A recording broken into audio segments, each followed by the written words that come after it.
And that's what kind of caused me to go down the kind of business creation route. It was out of necessity, really. I never thought before becoming a personal trainer that I was going to start and run my own business and kind of move into kind of social media space that I am now. It simply was, if I want to be able to pay my rent and feed my family, I need to go out and do this on my own. And that's why I took the plunge.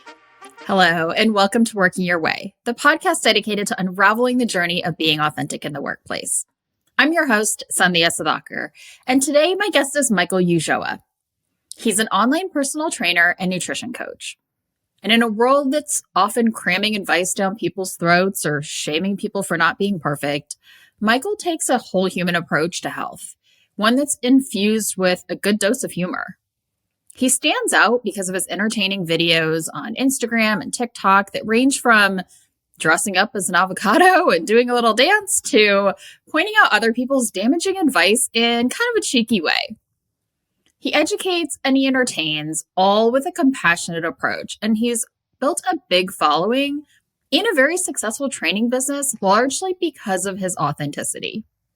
In this episode, we trace his journey from becoming a trainer just because he needed to make some money to discovering how much he loves parts of this business and eventually creating his own approach to make it work for him.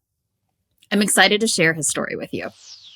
Welcome to Working Your Way, Michael. It is amazing to have you on. Yeah, thank you so much for having me. I'm excited. And thanks for being here. I really appreciate it. Anytime someone gives me a podcast platform to talk about fitness, business, whatever it is, I'm there. So thank you so much. Yeah, well, I mean, you're quite shy. You don't really talk about things very much. So I was kind of shocked. We're going to talk about what you're doing today and in the non-shyness. But I really want to kind of start with, how did you get to where you are today and how you've kind of developed your approach to your career over time? So what were your first career moves and what were you doing and where were you doing it? My kind of first start into the kind of health, fitness, wellness space was I trained and qualified to become an occupational therapist. I worked as an occupational therapist for around 3 years before kind of thinking, I don't love this. I'm one of these people that annoyingly has to love what I do. Otherwise, I'm like, next. And yeah, I didn't enjoy it as much as I thought I would. So I kind of worked within kind of physical and mental health settings for 3 years and then kind of threw in the towel and thought, let's train to be a personal trainer for a bit because that sounds fun whilst I figure out what I want to do with my life.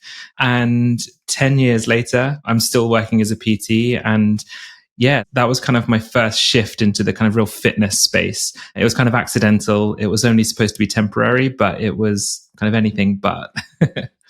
How did you know? You said you're somebody who needs to love what you do, or you kind of are ready to go. How do you know when you love what you do, and how did you know that you did it in that first job? That's a really good question. I don't really know, if I'm completely honest. I guess I was just still quite young. I was only 23, 24 at the time. I was in a very fortunate position where the job I was doing was kind of quite well paid and I was quite clever with putting money aside, which gave me a little bit of a cushion. So I thought kind of now's the time, to be honest with you, like, let's go and try something new because I can always come back to it, right? If I go away and do something else and think, oh, what I was doing before was more fulfilling, more fun, then I could just jump straight back into it, no issue. And yeah, I just kind of went for it. My girlfriend at the time, she's now my wife, was living up in Edinburgh. I'm originally from kind of the south coast of England. So I moved up to Edinburgh, worked as a personal trainer, just found a job at kind of one of those big box gyms that pay you absolute pennies. And yeah, I ended up just kind of starting my own business, really loving it far more than I ever thought I would. And that just kind of sparked this kind of huge love of fitness and nutrition, especially, that is still burning pretty bright, I think. So when you were up there and you were starting as a personal trainer, you said you're working in a big box gym. It's like long hours, not a lot of pay. What was the impact of that on you? Like how you show up, how you felt afterward? It's actually soul destroying. Luckily, I kind of liked the core bit of the work that I was doing, but working in a gym like that, I won't name brands, but all the kind of big box gyms, it is soul destroying. You're pretty much a glorified cleaner and they take a lot of the money that you earn. So you are working your butt off and just about surviving. I wasn't really. I was kind of making negative money living in Edinburgh, which is a very expensive city to live.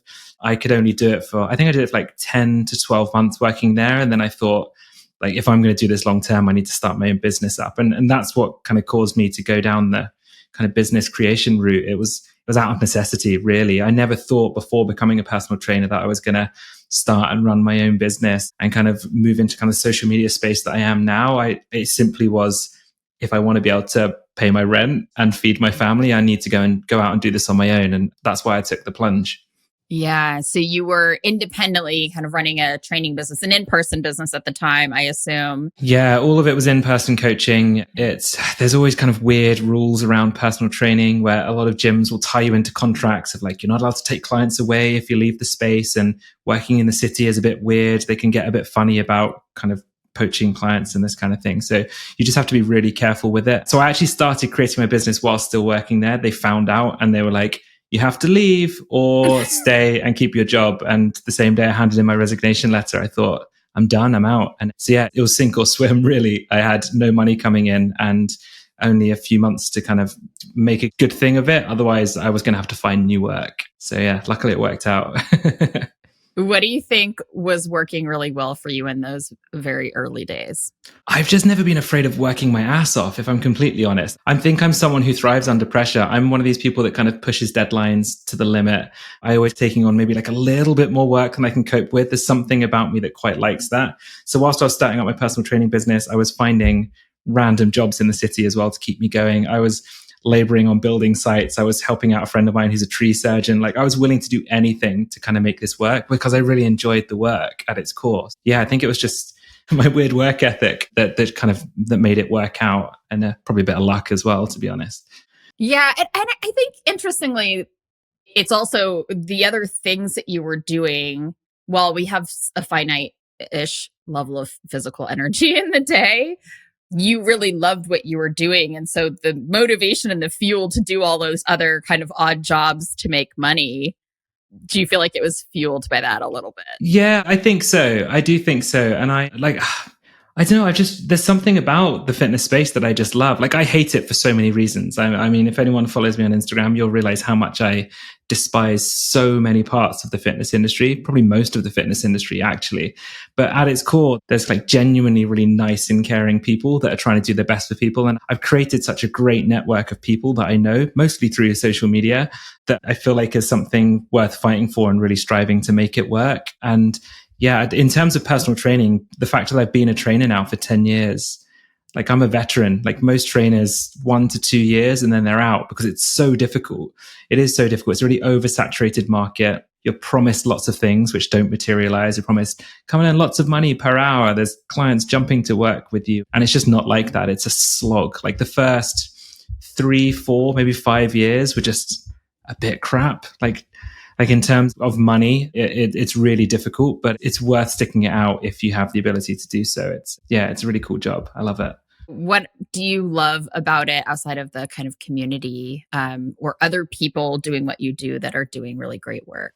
I don't know. I'm trying to think what it is that I love the most. I love chatting to people. Like, I think that's at its core. I think also with my background of occupational therapy, it's quite like a holistic practice. It's kind of like rehabilitation and facilitation of everyday living. So you take every aspect of a person's life and you try and make their surroundings or their environment or their way of life kind of work by adapting things for them.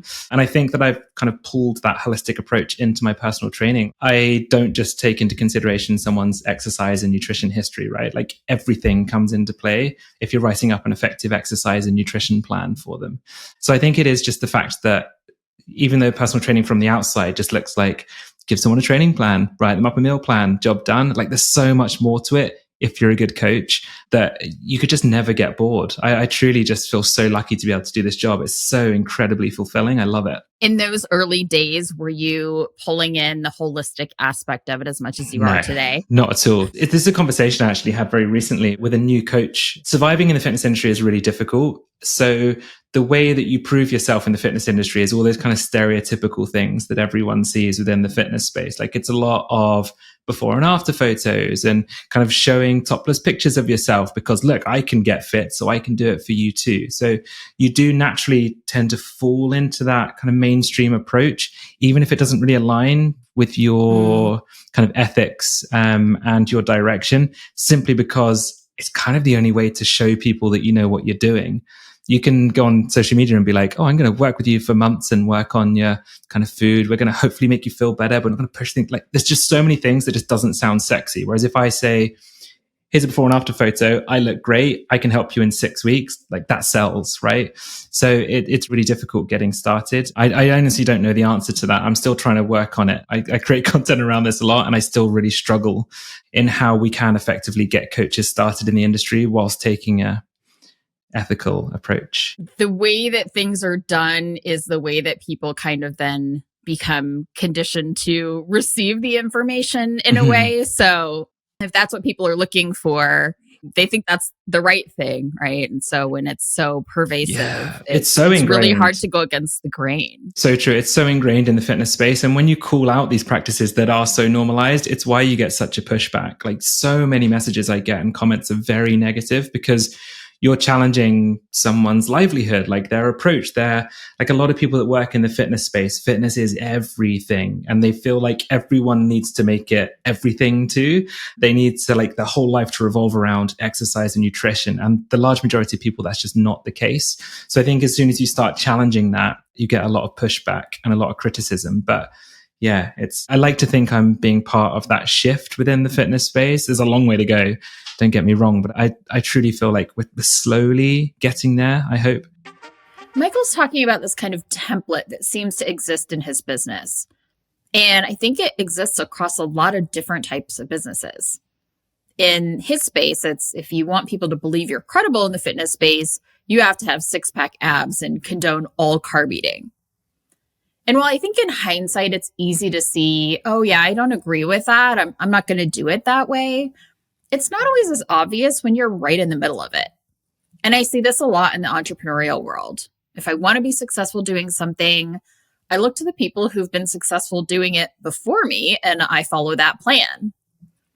I'm looking at similar things in my own business. Like, I really love speaking and storytelling, and I want to continue to do more of it and do more of it on bigger stages.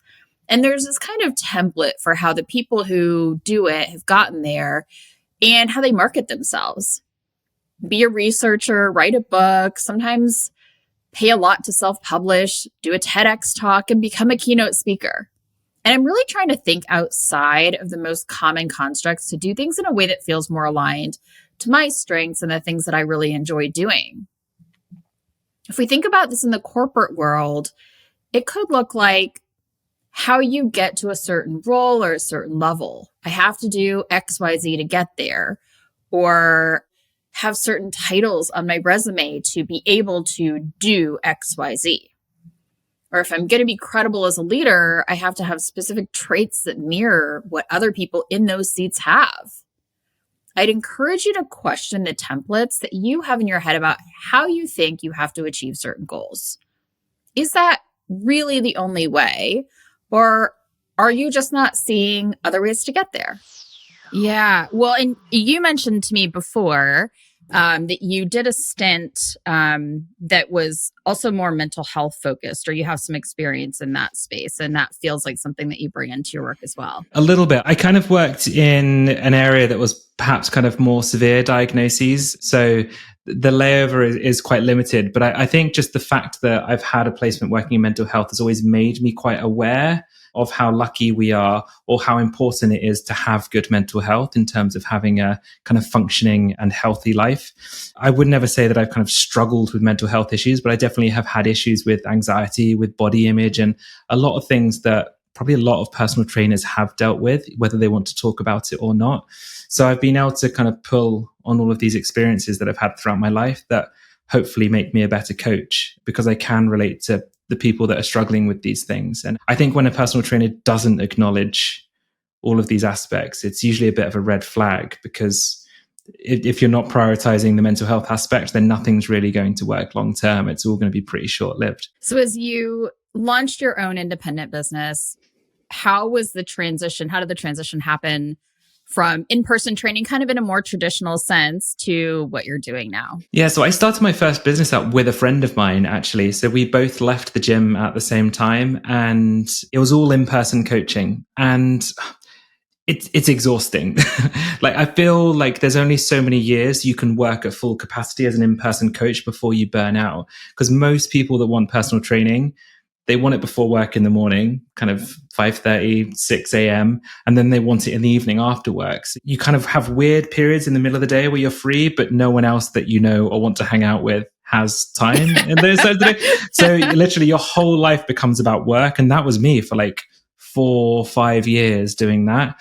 And I got to the point where I just thought there's got to be a different way to do this. Like, I love the work, but I just can't see the sustainability in this. Like, I have a girlfriend at the time who actually wants to hang out with me and do stuff, and I just wasn't ever able to. So I started playing around on social media just because kind of everyone was. And I thought, this sounds fun. I was just making stupid videos. I've always kind of liked the education aspect. So my content to start off with was awful, but I started just consistently creating content. And then I started growing a little bit of a following, and I had people reaching out to me from around the world being like, oh, I wish you lived in my city to train me. And I was like, well, why can't I? Like, there's got to be a way to do this. Online coaching wasn't big then. There was only a few people doing it when I first started. So I just thought, let's just give it a try. So I started taking on a few online clients whilst having my main bulk of in-person coaching, and just loved it. The flexibility aspect was great. It gave me such a better work-life balance, but also in terms of business, it gave me so much more scope for having a better income. There's so many different ways that you can play it. My business partner at the time didn't like that. He wanted just an in-person coaching business and wasn't too best pleased with my push for that. And that's when I decided to kind of step away and start my own kind of mostly online personal training business. And yes, I think that was around 4 or 5 years ago that I separated away from that and just started up my own thing with kind of a strong emphasis on online personal training. And I'm really glad that I did, mostly because I really enjoy the type of work. But then COVID struck, everything shut down, and suddenly my business was really in demand because people couldn't go into gyms and didn't know what they were supposed to be doing. And so it was just dumb luck that I was there ready to go when all other coaches were kind of scrambling to figure out how to run their businesses. Yeah, it's so interesting. I think so many times we get kind of into these ideas of like, okay, well, this is how it has to be. People want to get trained in the morning. People want to get trained in the evening. So I just have to figure out how to shape my life around those constructs. And for you, thinking about like, okay, well, going online, like getting clients in the US, like now you have a fully different time zone, and that could be during UK work hours or different things like that. Do you think that you've always been someone that like pushes the boundaries or thinks innovatively, or like, is that, how is that theme for you? Has that played out in other parts of your life? I actually don't think it has. I honestly just found like I've found my thing that just really suits me. I also will kind of put a little asterisk on that and say I'm really bad at giving myself compliments. So maybe I am better than I would say that I am. I'm a little bit awkward and quite shy despite my kind of presence on social media. But I honestly think that I've just found this job that I love, the kind of content I really enjoy creating, and it just seems to work. It just clicks. So yeah, I don't know. I always have this kind of want to strive to find a job, as I mentioned at the start, that I do really love, that I'm passionate about, but I don't want it to be everything. Like, I don't want it just to be like, oh, Michael, he's the fitness guy. Like, I don't just want that to be all that I am. So that's why I didn't want to just carry on doing an in-person coaching, because that was literally everything I was doing. I was doing nothing else at the time. So yeah, as I said, it was just really lucky timing. Most of my client base, because most of my following on social media was in the US as well. So once again, you touched on it, is the time zone thing was actually amazing, because it meant that I could kind of bend the rules on when I was working. And even if I want to do in-person coaching still, I can. Like, I will occasionally do in-person sessions because I like the face-to-face interactions. But I just feel like I've got the best of both worlds now. And it's, yeah, in terms of kind of pure personal training, I feel like I've got a really good balance with it. I just got a vision of you going on a world tour doing big group fitness classes dressed as an avocado. I'm down. Let's do it. For anyone listening to this, I did do a video. Luckily it's not my most viewed video anymore. I was really worried that was going to be like the thing that I was remembered for.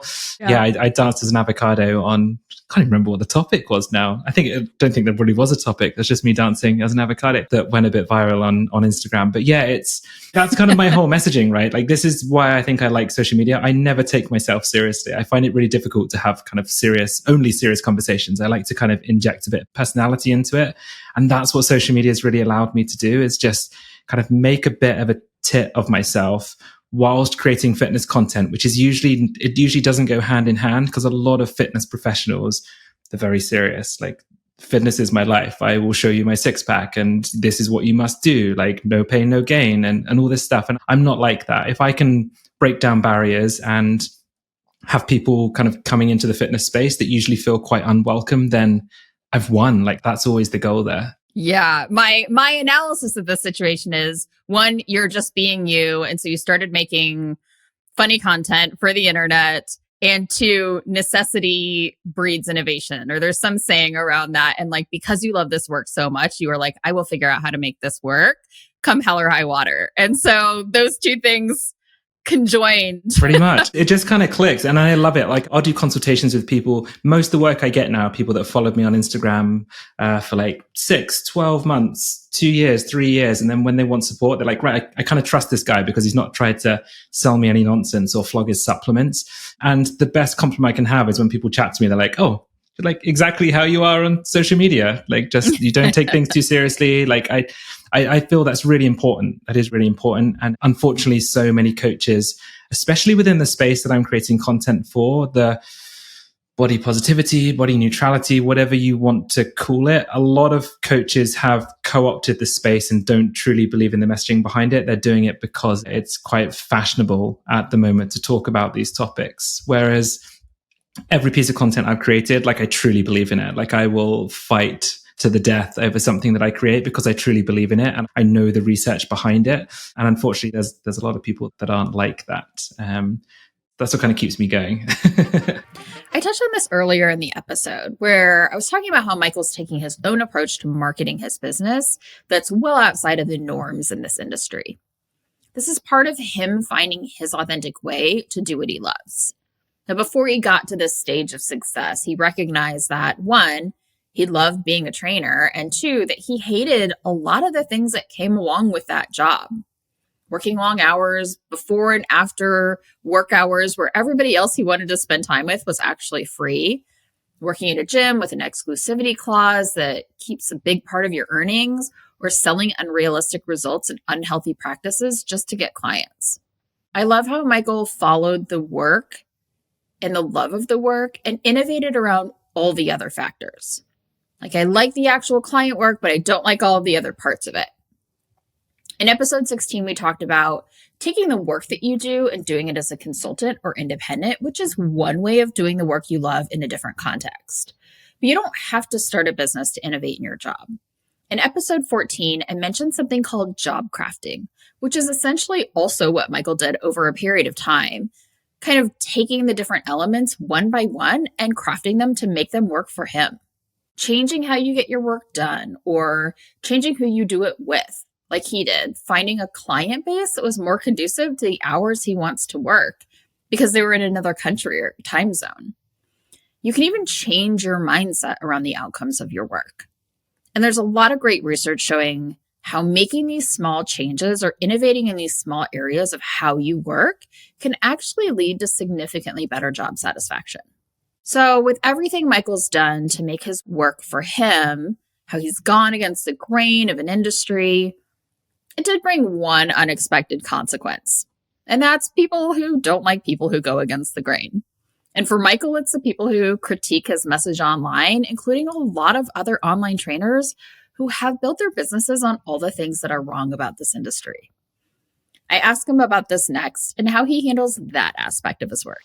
You also do encounter some not very kind comments and things like that on your content. So how do you deal with all of that? I always just try and kill it with kindness. I never used to. Like I did used to try and kind of hit back, because when people are criticizing your message or the way that you look, especially, like it's quite difficult to not take that personally. I actually did a post on that this morning, actually, because someone commented on my post yesterday. What was the wording? It was, "You don't look like you should be giving fitness advice," was all it said. It was like a comment under one of my pieces of content. And it's so easy just to kind of go on the offensive there. But I actually just think it's really important. Like I just use these comments as fuel for good content to hopefully kind of push the messaging that I think is important out there. So then that allowed me to create a nice reel where I was talking to camera and telling people about what a coach looks like, why that isn't important. There was actually a situation that happened. Someone came onto my post and he wrote some really mean stuff. I can't remember what the wording was, but it was quite a low blow. And a good friend of mine, shout out to Beth if she listens to this, she went to the guy and DM'd him being like, "This was really mean. Why were you mean to my friend?" And he messaged her back, and it was like a long message of how he's been in a really bad place. He's been really struggling with his body image. And all of these people are lashing out for a reason, right? And I'm not saying that is right. I should definitely not bear the brunt of everyone else having personal issues. But ever since that point, I always like to step back and kind of analyze why someone might be coming at me in the way that they are. Yeah. And I mean, cognitively, you know that, right? That it's like never really about you and it's always about them. And what a kind of profound experience to have somebody actually own up to all of that and say like, this was actually just about me. Yeah, I was really surprised. And then they messaged me afterwards apologizing as well. I was amazed. Like it's not happened before or happened since, but I'm sure that there's kind of many people that are in the exact same situation. So like I get a lot of hate on Instagram, which is unfortunate. It's usually from men, let's be honest, who always have a profile picture showing abs or flexing a muscle. Like without a doubt, that's always the people trolling me. And I think my kind of messaging where I'm trying to shift the focus of the fitness industry away from the way that our bodies look, it challenges everything that they think fitness is. And I don't respect it. I understand the pushback to that. But yeah, I'm still not going to stop despite being shouted at by a lot of ab selfies. I mean, yeah, seriously, like if men with 8-packs are generally like your entire set of trolls, then you're just going to have to deal with it. Exactly. Maybe I'm just jealous because I've never had a 6-pack. That's what it stems from.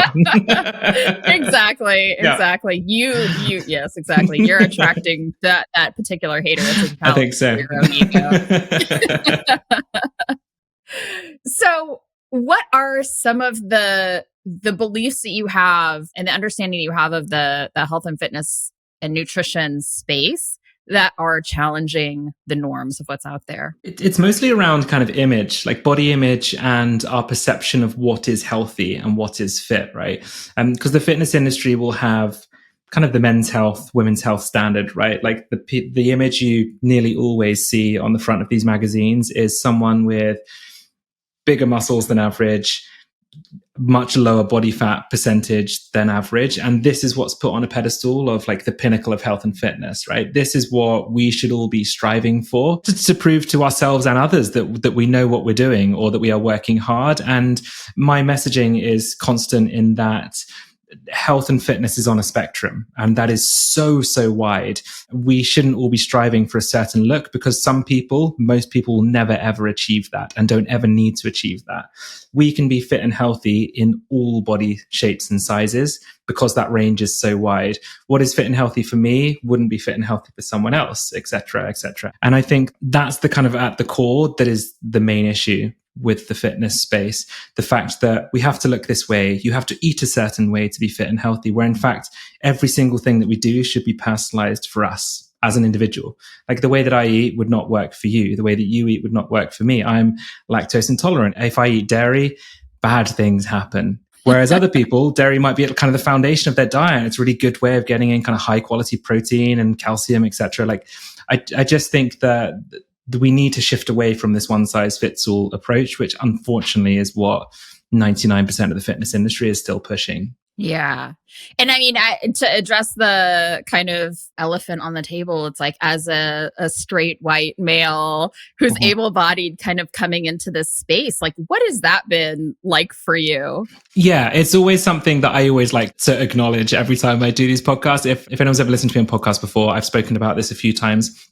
I always have to respect the fact that I am kind of what the fitness industry says we're supposed to look like. I might not flaunt it. Even without the six pack, right? Without the six pack, right? Like I am a straight white guy. I've got like a bit more muscle than average. I like, this is what we're told we have to look like, right? And I think it can be really powerful when someone who looks like the fitness industry standard is saying, okay, fitness can look like this, but it absolutely does not have to. And I do think there's a lot of power in that.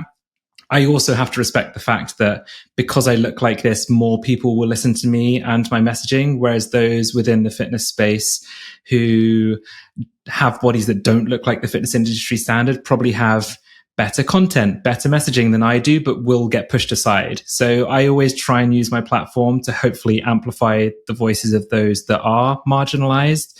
I'd like to think I do a good job of that. I could always do a better job, but yeah, I take that on board, and I fully respect the fact that I'm incredibly privileged when it comes to that. You seem to center fun in your work. Is that representative of you as a person? How do you do that outside of work? Yeah, I think it is. I think my wife would agree that I struggle to take too many things too seriously. I don't know. I've just never been a very, very serious person. That sounds really kind of negative.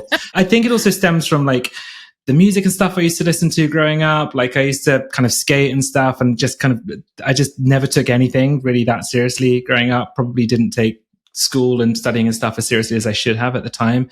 But I've just kind of grown up with this music and approach that I'm just happier not taking things too seriously and pushing the boundaries slightly. So yeah, I think it has probably been ingrained in me for quite a long time. And I'm glad that I've found, thank God, social media in terms of these like short reels and stuff are a thing, because I'm glad that I finally got an outlet that doesn't get me in trouble. It actually just kind of helps push a really important message out there to the masses. All those kids like not doing their homework and like skating after school and dyeing their hair blue are now like, oh, okay, this is what my future could look like. Yeah, exactly. We'll be fine. We'll be fine. Yeah. So talk to me a little bit about the persona that you have. And I don't mean persona in a sense of a false, front. It's how you show up and your personality and your personal brand. How has that evolved over time when you first started in this online space to now? Yeah, it was definitely kind of in that stereotypical like bro personal training approach when I first started, for the reasons that I mentioned. Like I felt like this is kind of what you have to be like or look like in order to be a success within the fitness space.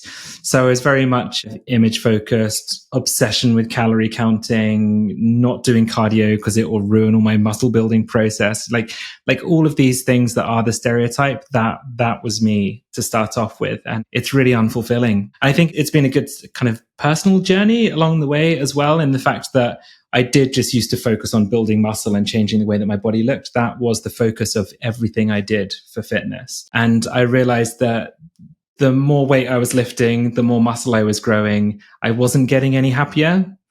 I wasn't really improving my health markers at all. Like it's fun. I still enjoy lifting weights to build muscle, but there was something really unfulfilling about making that everything that I was doing.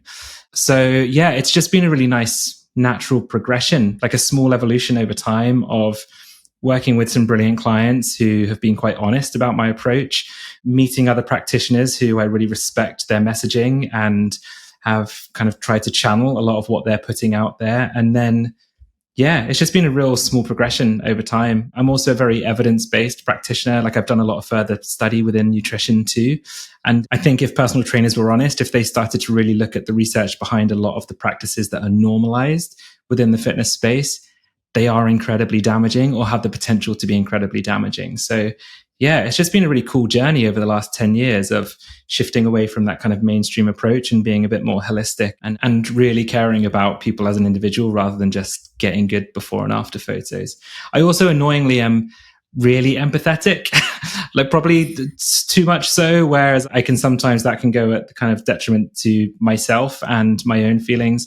I think I drive my wife mad with overthinking and analyzing things. Like I'm in a room of people and I'm kind of looking at how they're responding to what I'm saying, and are they enjoying this, or are they thinking I'm an idiot? And I don't know. And I think that I've over time found a nice balance of kind of using my personality and evidence-based, and it's kind of amalgamized into the messaging that I put out there on social media now. Yeah. The like something that has so much specificity and nuance, like human bodies, right? And health, that gets distilled into here are the 3 things you need to do to be healthy. It's just such a fundamental conflict there. So I appreciate how Michael's describing the evolution of this persona at work, how he's showing up and who you see if you're a follower or a client or a coworker. This is such a big reason I started this podcast, not just to inspire people to work their way, but to normalize that most of us don't typically start out being fully ourselves. And that's okay. And you can start to make these shifts. Even when you have an independent business, it doesn't always make it easy to be authentic. There are still ways that we convince ourselves we have to be a certain way, like the industry dictating the norms. Michael mentioned before, these days when he first meets new clients on a call, they always comment on how he's exactly the same as he is online. And this is a level of alignment that I would hope for all of us. I would hope that anyone who listens to this podcast and then meets me in person would say the same about me. And I hope for you, especially if you're working in an organization, that you don't have to code switch or speak a certain way or dress a certain way that's not who you are.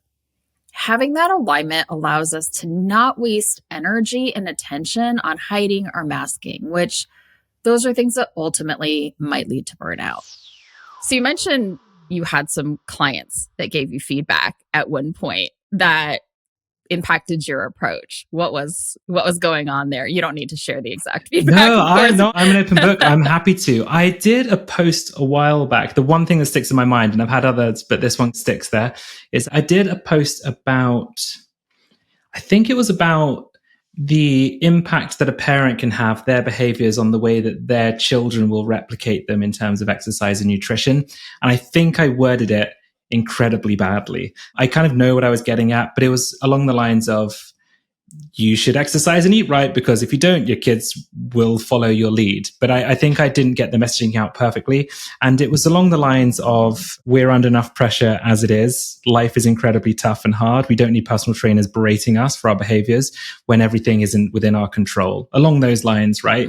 And that was a bit of a turning point in my content of being like, right, actually, I don't like the hardline approach of telling people that, it's like the David Goggins approach and kind of a lot of the mainstream fitness people of almost shaming people into making healthy changes, as if that's going to subtly motivate them and then have a light bulb moment where everything's going to be rosy. I actually think that people need a bit more compassion and understanding from personal trainers that it's incredibly tough. Like, life is crap at the moment for so many people in terms of socioeconomic reasons, healthcare accessibility, food access, education, like all these different areas that are not acknowledged enough within the fitness space. And that was a bit of a turning point in the way that I was putting my content out there of like, oh, actually, it wasn't really sitting right with me anyway. So I'm going to actually shift and be a little bit more kind of empathetic and kind in the way that I am in day-to-day life. I don't need this kind of hard-nosed persona that all personal trainers seem to feel like they have, where they're shouting at a client to do more reps, it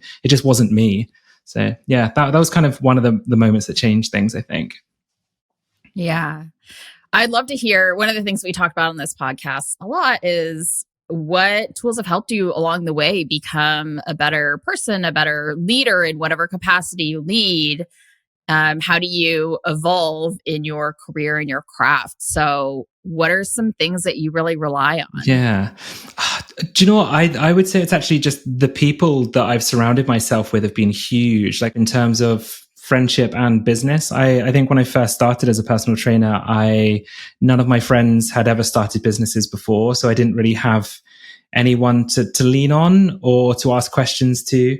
I was also kind of friends with a lot of personal trainers where our messaging didn't really align to. I was following a lot of personal trainers on social media who were kind of the successful people within the fitness space, who are still very successful people within the fitness space, but I really don't agree with their messaging or the content that they're putting out there. And I'd say now it's simply the people that I've met through being a coach for years, social media mostly, and leaning on those who I really trust. Within the fitness world, if you find someone who is genuinely a really nice person and you can ask questions to, like you cling onto them for dear life, because sadly, they're quite hard to come by. Kate Lyman, who I do my podcast with, is one of those people. We're kind of Instagram friends for a little while. And then I messaged her like, could we start a podcast together? Because I really like you.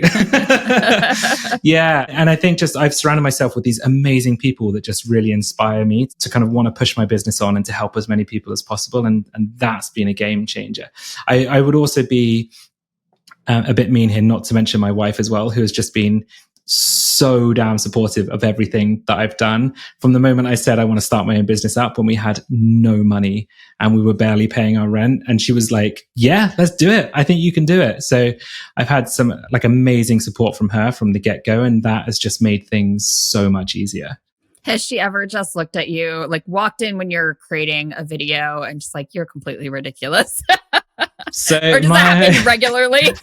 All the time. So my wife, she's got a very like serious, well-respected job. She works in museums, right? So she kind of puts on exhibitions. There was one day, it was the avocado day, the avocado suit costume. Of course. So I was dancing at home in an avocado, and she was dealing with a Leonardo da Vinci painting at her work. They were kind of moving it through the museum. And I was like, this is quite weird that my wife has this kind of really serious job here that's really important, and I'm dressed up in inflatable avocado costume. But yeah, there's never been anything. Weirdly, it just works. Like she's just always fully supported me, which has been amazing. And I'm sure there were times where she probably thought, oh God, what are we doing? But she just never said that to me. She's just been my biggest cheerleader since. And I'm really grateful. That's amazing. I'm trying to keep this relic of history alive, and here you are in an inflatable costume of a vegetable. Exactly. But it works, and I'm incredibly lucky in the fact that, I mean, I've worked my butt off to get to this point, but I've created a business that allows me to work from home, be really present in our lives. We had our son, he's just turned 1, and I've worked from home throughout the entire thing. My wife, thank you UK, that gives people up to a year maternity leave. So she's been at home for a year with our son, and I've just worked from home, and I've not missed a moment of that. So I feel so fortunate in the fact that I've kind of curated my business in a way that has allowed me to be here and present. And that's kind of been the most rewarding thing out of kind of my whole business journey so far. Is just that last year has made it completely worth it. How do you continue to evolve your business as you evolve as a person, as your needs evolve, as your life stage evolves? Mm-hmm. How do you approach that? I would say that I never have the balance perfectly right. I don't think anyone really does, do they? Like there's always, it kind of swings one way to the other, where I'm kind of doing too much, and then, or maybe I'm taking my foot off the gas a little bit too much. But yeah, I just been really lucky in the way that my business is now, that it's given me the kind of full control of everything that I do. I'm also, when I first started off as a personal trainer, my goal was like, I want to be the best. Like I want to be like the most followed so I can have the biggest impact and help as many people as possible. And I don't feel like that anymore. I'm striving to kind of grow my online presence on social media so that I can help more people. But I'm so happy with where my business is right now that I'm actually happy taking things at 80% pace rather than 100% that I was doing for like 8-9 years before this. So yeah, I think I'm really fortunate. I'm a really busy coach. I've got a nice waiting list of clients that want to work with me, which is still kind of blows my mind to this day.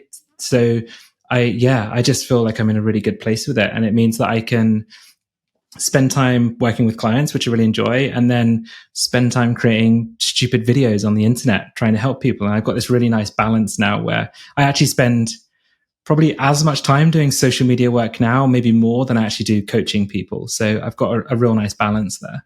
To me, I heard, it's the 80%, you can kind of settle into that 80% now because you put in the 100, maybe the 110 in some Yeah. of those early stages. Is that fair to say? I think that's fair to say. Yeah, there was definitely times where I was definitely doing too much and it wasn't good for me mentally or physically. But yeah, it's weird, isn't it? Because I don't want to be like, I am really glad that I did that, but also going back now, I probably wouldn't do as much as I did at the time. Yeah, I don't. Do you feel the same with yours? I'm intrigued here. Like, do you feel? Because I've spoken to a lot of people about this, where all the people that I see who have maybe got to a point in their career where I'm like, oh, that's kind of what I want to achieve, what I want to get to. There's always that period where there is just no healthy balance to be had, and I wonder if anyone has ever done that without that happening. That's a great question. Yeah. I would say I went all in for the first couple of years. And for me, it was going back to school, getting certifications and starting my business. And so I was full on for probably, a year and a half. But that year and a half was also during like the peak of COVID. And so there actually wasn't other stuff to be doing. Like I wasn't missing social events and vacations and things like that. Not that I felt like I had the money to spend on those things anyway. It actually kind of converged at an interesting time when what I was giving up was not really as abundant as, it could have been. But I will say though, that I have been quite intentional about, knowing that I've started this business as this in some way, shape, or form is going to be the thing that I do for my entire rest of my career, that I wanted to build it sustainably. And also having the privilege of having a foundation of a corporate salary that I was quite responsible with and saved up over a good amount of time. And so all of those things allowed me to say, I'm doing this for the long haul. So I'm not going to burn myself out in the first couple of years.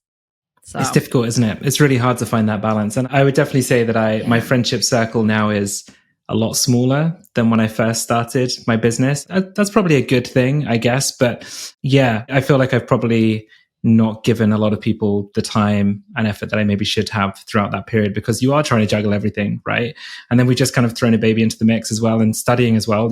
If you want to kind of further your career, you find that kind of further education is a natural part of that. And it's just so tough. And yeah, as I said, I'm still trying to find my balance with everything, but I feel like I've pulled my foot off the gas a little bit and I feel in a much better space with it all now. So I'm hoping I can keep that balance, keep the balance moving forward. I love that. Well, it has been lovely to have you on. I know we've been in each other's circles for a little while now because you spoke at an event that myself and my internet friend, Erin, put on a couple of years ago. And so it's been really fun to watch your journey. And every once in a while, I'll see something that you post and I'm like, that gave me a really great chuckle in my day. That's literally all I want, right? Like as I said, like I just want to break down the barriers of the fitness space. Like fitness is so intimidating, especially when people are not part of that sphere. There are so many people that come to me from a background of kind of very limited or any exercise or kind of nutrition knowledge there. And stepping into the fitness industry can be terrifying. There's so many parts of it that I am terrified to go in. So yeah, if I can kind of make people smile whilst delivering a little kind of nugget of information that they find helpful, then I'm happy. Like that's my job done. Amazing. All right. Well, I wish you the best of luck. We'll still be in the same circle and be connected. So it's been fun, and I truly think that even without necessarily intentionally doing it, you've brought so much of your own authenticity in what you do. And it's been the reason that you've been so successful. I really appreciate that, genuinely. And thank you so much for having me on. And yeah, I mean, if anyone, this is not me trying to sell anything. If anyone listening to this is feeling kind of intimidated by the fitness space or doesn't know where to start, honestly, drop me a direct message on Instagram, TikTok, Threads, whatever it is. And I'm always happy to help in any capacity that I can. I am a nerd with all of this stuff. So reach out and I'll be happy to help. Great. Amazing. Thank you so much again. I love how Michael's career story is one of him going against the norms, not just because he wanted to be a contrarian, but because he really wanted to do work that he loved in a way that he felt good doing it. And I can personally say that I wasn't always that clear internally early on in my career about what made me happy. And doing things differently can often be a harder path, but it's clear that he's fueled by his love of the work, and that's gotten him to where he is now. As you heard us talk throughout the conversation, Michael's built this career based on what he loves, and along the way, he found ways to restructure the parts that he doesn't like in ways that work for him. I shared some resources in episode 14 on job crafting, which is finding ways to make reasonable changes in your current work to make it work better for you. And I'm going to share one more different resource here in this episode that has some really cool, tangible examples of corporate jobs and how they were crafted to become a better fit. The benefits of this are pretty amazing. Things like improved employee engagement, more job satisfaction, and better resilience. It's something that I love to work with teams on. So if you want to bring this type of work to your team, your organization, I'd love to have a chat.